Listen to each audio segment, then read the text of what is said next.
Brauchst du Hilfe? Digga, die macht Gebärdensprache.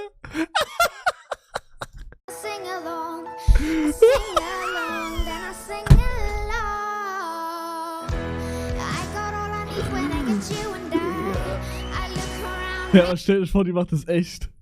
Das wäre voll nett eigentlich. Er lacht. Mann, Alter. Oh mein Gott, Bro. Warum darf man da jetzt nicht lachen? Macht sie doch. Oh. Oh. Ja, die macht keine Gebärdensprache.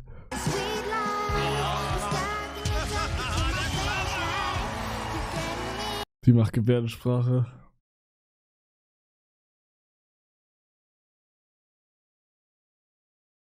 Mann, ich dachte, sie macht halt einfach Bewegungen, wenn sie singt. Und da hat jemand geschrieben, sie macht Gebärdensprache. Und ich dachte, das wäre ein Joke, weil die sich halt so bewegt. Checkt ihr?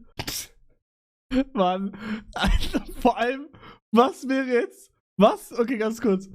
Ja, das ist scheiße, was jetzt hier gerade passiert.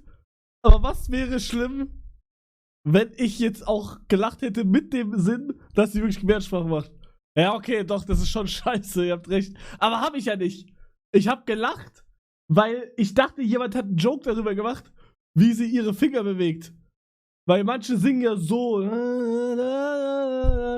dann dachte ich, ne? Die macht das für die Schwester, weil die taub ist. Oh nein.